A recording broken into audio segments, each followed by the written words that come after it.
کہتے ہیں کربلا کی ریت آج بھی گواہی دیتی ہے۔ وہاں کے ذرے ذرے میں ابھی تک اس شہزادی کی سسکیاں، اس معصوم بچے کی پیاس اور اس قافلے کی صدائیں بسی ہوئی ہیں جو حق کی خاطر سب کچھ قربان کر گئے۔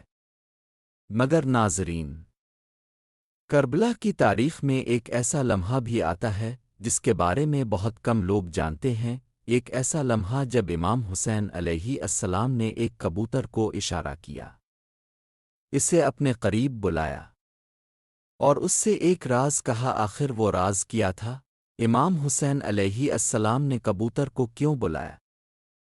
اس سوال کے پیچھے ایک حقیقت ہے، ایک درد ہے اور ایک پیغام ہے جو آج بھی ہمارے دلوں کو ہلا دیتا ہے۔ آئیے پورا واقعہ دل تھام کر سنتے ہیں۔ تھا کہ یہاں تلواریں ان کے جسم کو چھلنی کریں گی، یہاں پیاس ان کے بچوں کے لبوں پر خنجر بن کر چپتی رہے گی، اور یہاں ظالموں کا ظلم آخری حدوں کو چھوئے گا۔ مگر ناظرین، جو لوگ اللہ کے راستے پر کھڑے ہوں وہ انجام سے نہیں ڈرتے، وہ تو صرف حق کے اعلان کے لیے جیتے ہیں۔ قافلے کے ساتھ بچے تھے، عورتیں تھیں، نوجوان تھے، بوڑھے تھے، ان سب پر امام حسین علیہ السلام کی نگاہ تھی۔ مگر ایک وقت ایسا بھی آیا جب امام نے اپنے خیمے سے باہر دیکھا اور ایک تنہا کبوتر ان کے قریب آ کر بیٹھ گیا۔ یہ وہ لمحہ ہے جس نے تاریخ کے بہت سے دلوں کو جھنجھوڑا ہے۔ یہ واقعہ مشہور روایات میں دو انداز سے بیان کیا گیا ہے اور دونوں ہی دل کو چھو لینے والی ہیں۔ میں آپ کو دونوں سناؤں گا، پھر آپ خود فیصلہ کریں گے کہ حقیقت کا وزن کس طرف زیادہ ہے۔ ناظرین،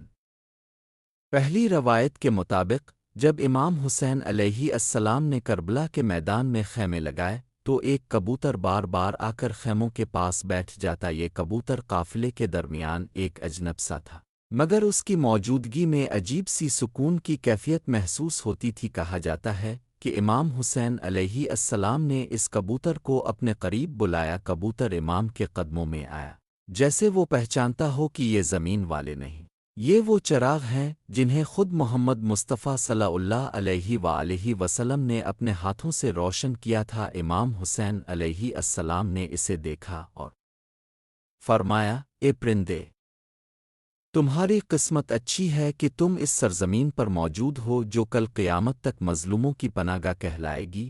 پھر امام نے اس کبوتر کو دور بھیج دیا اور فرمایا، جا، اس سرزمین کی گواہی تم بھی دینا کہ حسین نے ظلم کے آگے سر نہیں جھکایا۔ یہ روایت بتاتی ہے کہ کبوتر دراصل سلامتی اور امن کا پیغام تھا، اور امام حسین علیہ السلام اس کبوتر کو ایک گواہ بنا کر رخصت کر رہے تھے۔ ناظرین، دوسری روایت زیادہ درد بھری ہے۔ روایت کہتی ہے کہ جب کربلا میں پانی بند کر دیا گیا، جب معصوم بچوں کی ہچکیاں بلند ہونے لگیں، جب حضرت علی اصغر علیہ السلام کی پیاس سے ہونٹ خشک ہونے لگے، تب امام حسین علیہ السلام پر ایک لمحے کے لیے ظلم کی شدت نے دل کو کاٹ کر رکھ دیا۔ اسی دوران ایک کبوتر امام کے سامنے آ کر بیٹھا، کبھی وہ اپنے پروں کو ہلاتا، کبھی امام کے چہرے کو دیکھتا، کبھی امام کے خیمے کے اوپر بیٹھ جاتا۔ تب امام نے اسے بلایا، کبوتر ان کی ہتھیلی پر آ بیٹھا۔ روایت ہے کہ امام حسین علیہ السلام نے اس سے فرمایا، اے اللہ کی مخلوق، تو پیاسا نہیں تو آزاد ہے، جا، میرے بچوں کے پیاسے ہونے کی خبر مدینہ تک پہنچا دینا۔ یہ وہی مدینہ تھا جہاں حضرت فاطمہ الزہرا سلام اللہ علیہا کی مسجد تھی، جہاں حضرت علی علیہ السلام کے دروازے تھے، جہاں محمد مصطفیٰ صلی اللہ علیہ وآلہ وسلم کا روضہ تھا۔ لوگ کہتے ہیں وہ کبوتر اسی پیغام کے ساتھ ہوا میں بلند ہوا اور کچھ دیر بعد واپس آ کر خیمے کے اوپر بیٹھ گیا، جیسے وہ کہہ رہا ہو، میں نے آپ کی بات پہنچا دی ہے، اب میں آپ کو چھوڑ کر نہیں جاؤں گا۔ یہ روایت بتاتی ہے کہ کبوتر وفاداری اور محبت کا استعارہ تھا۔ مورخین یہ بھی کہتے ہیں کہ پرندے اللہ کے حکم کے بغیر نہیں آتے۔ قرآن میں بھی کئی بار پرندوں کو اللہ کی نشانی قرار دیا گیا ہے۔ کچھ بزرگان دین کہتے ہیں کبوتر دراصل رب کی ایک نشانی تھا جو امام کو یہ بتانے آیا تھا کہ کربلا میں آپ اکیلے نہیں ہیں، ہر مخلوق آپ کے ساتھ ہے۔ یہ تشریح بھی دل کو سکون دیتی ہے۔ امام حسین علیہ السلام حق کے ستون تھے اور اللہ کی مخلوق کا ان کے گرد ہونا بالکل فطری تھا۔ ناظرین، سوال یہ نہیں کہ امام حسین علیہ السلام نے کبوتر کو کیوں بلایا، سوال یہ ہے کہ اس واقعے میں ہمارے لیے کیا سبق ہے۔ یہاں تین بڑے پیغام ملتے ہیں۔ کبوتر آنکھوں سے نہیں دیکھتا، وہ دل سے پہچانتا ہے۔ اسی طرح امام حسین علیہ السلام کی سچائی کو جانور اور پرندے بھی پہچان رہے تھے، یہ یاد دلانے کے لیے کہ سچائی کبھی اکیلی نہیں ہوتی۔ امام نے کبوتر کو گواہ بنا کر بھیجا تھا، اور آج بھی لوگ کربلا کا ذکر کرتے ہوئے اس واقعے کو یاد کرتے ہیں۔ یہ بتاتا ہے کہ ظلم فنا ہوتا ہے، سچ ہمیشہ زندہ رہتا ہے۔ کبوتر کا آنا، اس کا امام کے قدموں پر بیٹھنا، ایک روحانی خوشبو لیے ہوئے تھا، یہ جیسے اللہ کی طرف سے دل جوئی تھی کہ حسین، میں تمہارے ساتھ ہوں۔ کچھ مورخین لکھتے ہیں کہ عاشورہ والے دن بھی وہ کبوتر کچھ دیر کے لیے امام کے قریب دیکھا گیا۔ جب امام حسین علیہ السلام گھوڑے پر سوار ہو کر آخری بار خیموں سے رخصت ہوئے تو وہ کبوتر فضا میں اڑتا نظر آیا، جیسے وہ کہہ رہا ہو، میں گواہ ہوں، میں نے دیکھا، میں جانتا ہوں کہ یہ جنگ حق اور باطل کی تھی۔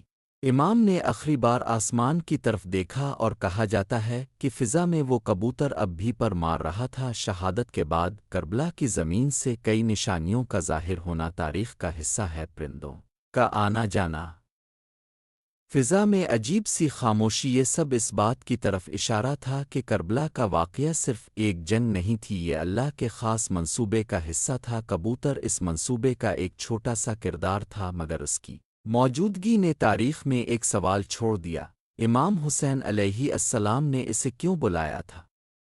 اور شاید اسی سوال کا جواب ہمیں کربلا کی اصل سمجھ عطا کرتا ہے۔ ناظرین، کبوتر کا واقعہ چھوٹا لگتا ہے، مگر اس میں محبت ہے، وفاداری ہے، رب کی نشانیاں ہیں، اور سب سے بڑھ کر مظلومیت کی گہری چبھن ہے۔ امام حسین علیہ السلام نے ظلم کے سامنے جھکنے سے انکار کر کے دنیا کو بتا دیا تھا کہ حق کی راہ آسان نہیں ہوتی، مگر جو اس راستے پر چلے اسے اللہ کی ہر مخلوق پہچانتی ہے۔